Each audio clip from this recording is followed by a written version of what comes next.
Hello and welcome back to the Saba show. Today we're doing the match review, match reaction to Everton Leicester, which was a 2-2 draw at the King Power Stadium. I'm not sure whether this was 1 point gained or 2 points lost. You tell me in the comments. I think it would make for a pretty good discussion, but let's dive right in. Look, this was a game we needed to win. 23 shots, had control for the majority of the game, had more territory, had a lot more space to operate in than usual, looked much more free-flowing, and still wasn't able to get a result. And that's a worry because you play your best, your best football and can't get the maximum result. And there were a lot of instances where we could have well and truly put the game to bed. DCL with a tap-in from point-blank range, Doucouré with that shot in about the 85th minute.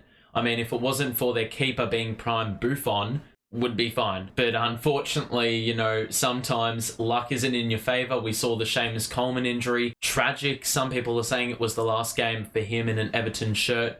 I don't think the injury is as bad as it seems, but usually in football, things sometimes are worse than what they seem.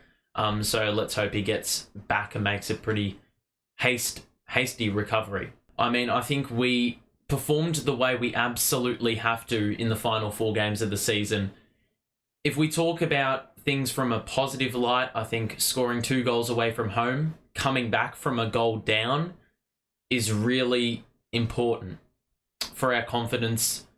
Knowing that we can actually come from behind and seem like we can win the game and we can play consistently for a full 90 minutes. That is the confidence we need going into the final 4 games, which are evidently the biggest 4 games in recent history for this club. Now, Sean Dyche has copped a lot of criticism. I mean, he's not responsible for the position we're in, but he is responsible for the 4 games where we probably could have picked up more results and been a bit more fruitful with, how we perform. Michael Keane is just not it. Half the time it felt like he was going through the motions. He is the turning of a lorry. He just, you can just move side to side in a zigzag motion as a forward.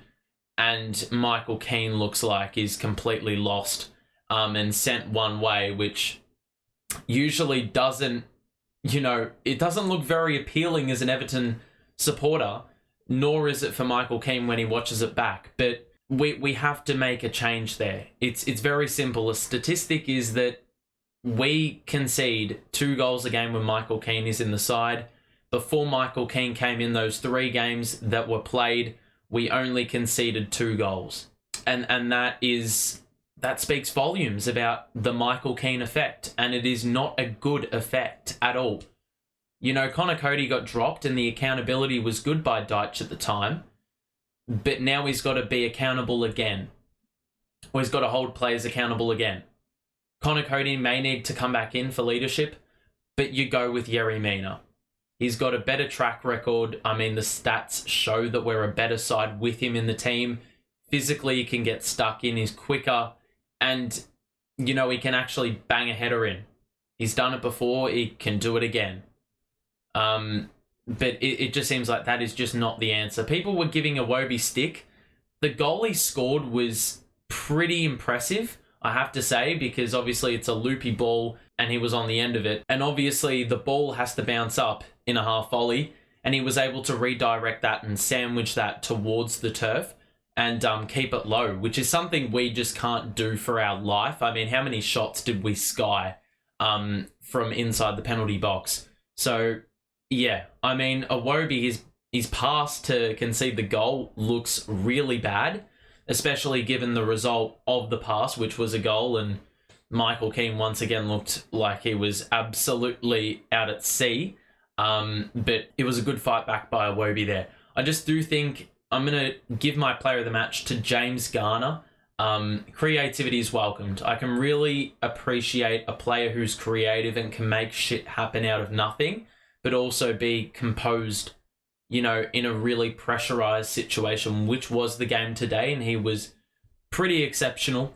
There were a couple little errors in there, but I think for the most part, he is exactly what we need and the balance we need, especially when we have like Onana, Gay, and Doucouré, who haven't been able to look after the ball, and they're not the most reliable performers in the passing department. So James Garner is a bit of a breath of fresh air. As for next game, do you shuffle things a little bit more and bring in Onana? Because, look, I mean, there definitely was a place for Onana in the last 10 minutes. Really puzzling, no subs were made, and a lot of people say the same thing. Damari Gray could have really used his pace against a Leicester team that was reeling and really couldn't get to the ball. You know, they were constantly on the back foot and chasing in the final 10 minutes, and there was a lot of space to operate. So we should have exploited that a little bit more.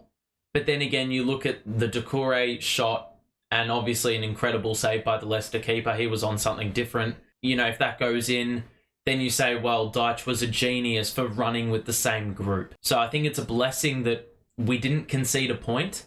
But obviously, given the circumstances are much like, a couple of games in the past. I mean, the Fulham game, we had a good end to the first half and should have capitalised on momentum. That did not happen.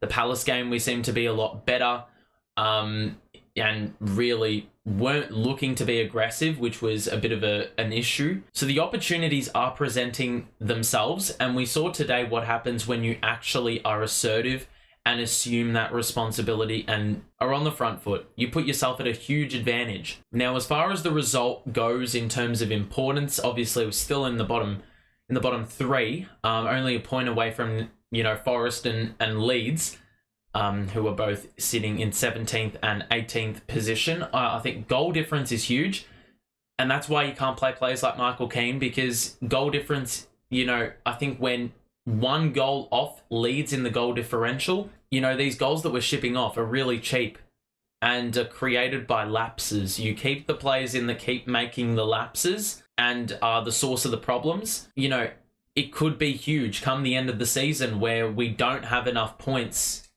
to overtake someone on goal difference, and it's purely because of sheer incompetence. That's why we can't be running with the same personnel that are making these same mistakes, because we should have won on the back of that.